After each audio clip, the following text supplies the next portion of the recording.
How will this board change outcomes for policing in London? Good morning. Well, we've already begun the task of reforming our police service. The appointment of Dame Louise Casey to undertake the wide-ranging review she did. The appointment of Sir Mark Rowley as the Commissioner. He has a new leadership team. And what we're announcing today is the members of the London Policing Board, which is one of the recommendations made by Dame Louise Casey. One of the points that Dame Louise Casey made is there needs to be a public extensive scrutiny of the police taking place in public wherever possible, but also expertise from a wide range of areas, supporting the police where possible, but also challenging the police where needed. The reality is our police service hasn't changed in the way it should have changed over the last 20 years. Continuing to do stuff the way they've always been done isn't leading to the transformation we need. This group of experts with a huge amount of expertise, from reforming organisations to tackling violence against women and girls to training the police to representing the communities in academia, in law and so forth, will support me in my job of, yes, of course, supporting our police service, but also challenging them where necessary. I'm interested, you said there the police force hasn't changed enough over the last 20 years. What about over the last seven and a half since you became mayor? Well, let's look at the progress we've made in the last few years since I've been a mayor, not just investing in more police officers from City Hall, making sure, for example, concerns around disproportionality are addressed. It was me that asked the police to look into use of handcuffs when we saw large numbers of black men in particular being handcuffed short of arrest. It was me that asked the police service to look into strip searching of children, particularly black children. That's led to changes in that area. When it comes to the ethnicity of those stop while driving, again, changes made as a consequence of my intervention.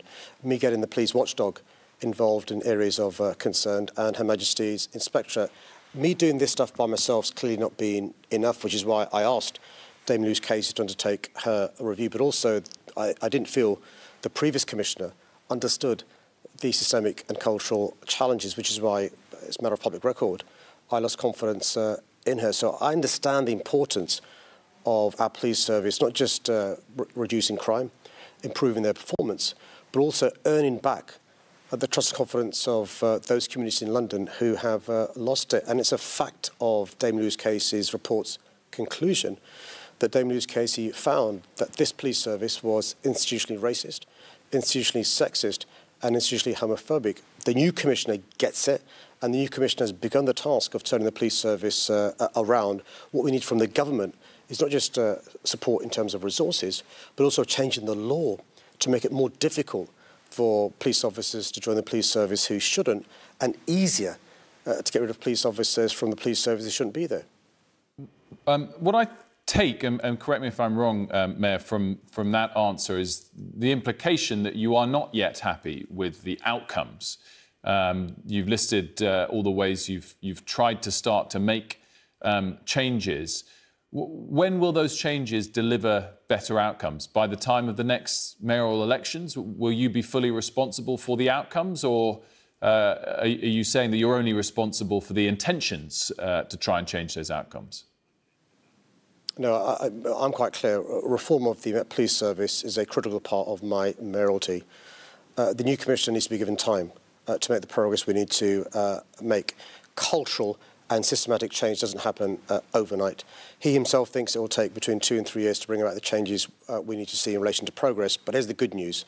Over the last year, this Commissioner has sped up the time it takes for an officer against whom allegations have been made to face a disciplinary hearing. Still not enough. We know in the Met Police Service at the moment there are more than 1,000 officers who are either suspended or unrestricted duties. That's why we're trying to put pressure on the government to change the law sooner rather than later. At the same time, we've got to make sure that the police service addresses those systemic and cultural issues. And the policing board, with the breadth of experts there are in a variety of different areas, will be part of the journey in transforming our police service.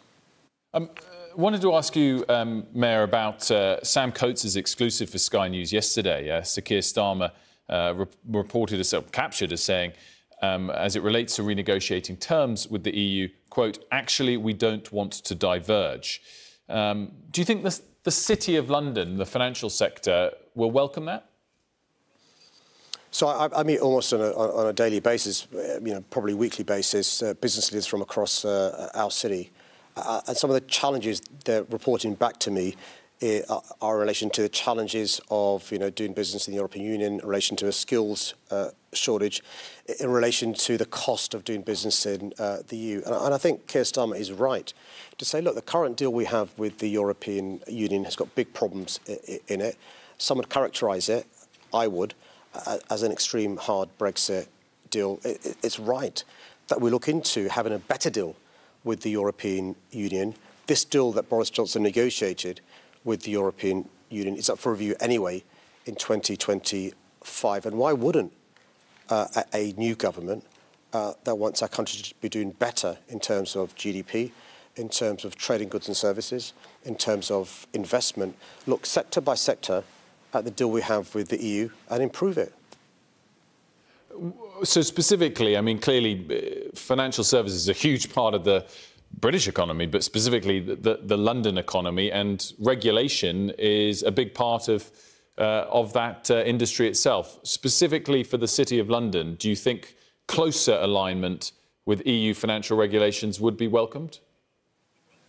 So this Prime Minister promised things like financial passporting, promised making sure that the City of London didn't suffer as a consequence of us being outside the European Union.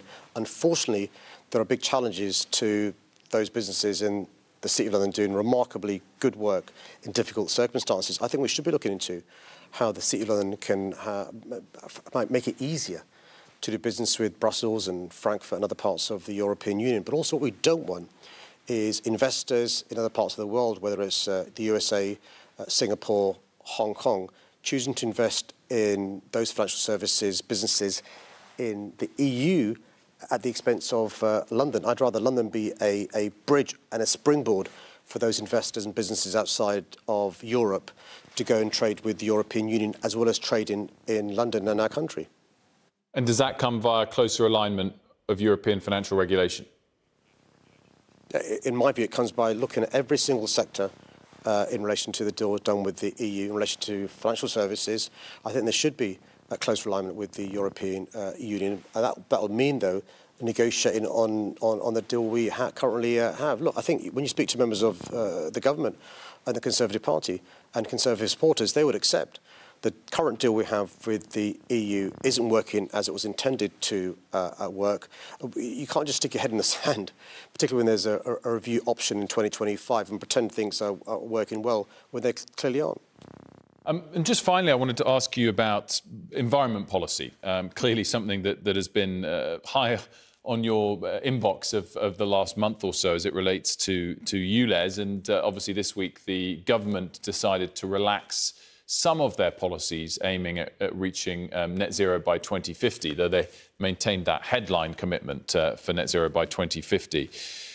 Do you accept that it's sensible to reassess the data, reassess the progress for policies like this each year, and that it can be legitimate to alter the tactics to reach a target like that? Or do you just think out of principle, as kind of you've shown with your commitment to ULEZ, that it's binary on this? You stick to a commitment sort of no matter what and see it through?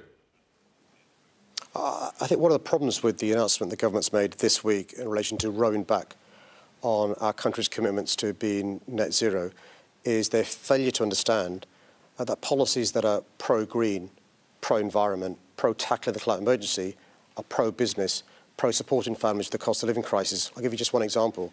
10 years ago, this government took a decision to change course in relation to its policies around environmental issues. So they reduced the support to those families insulating their homes. They reduced support in relation to adaptations of homes. They reduced support for solar and for wind. As a consequence, we're paying bigger bills now.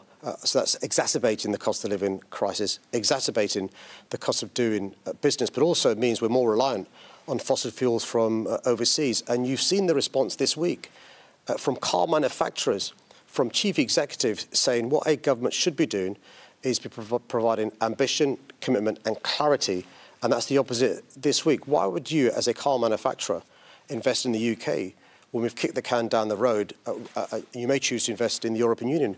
I've just returned from the United Nations in New York, where I've been meeting business leaders as well as leaders across the world. And actually in the USA, President Biden's Inflation Reduction Act is not simply addressing the climate emergency, but it's pro-jobs, pro-growth, pro-prosperity. Businesses are choosing to invest in the USA, choosing to expand in the USA because of that government's policy. Compare and contrast that with this weak, ineffectual Prime Minister held hostage by his backbenchers.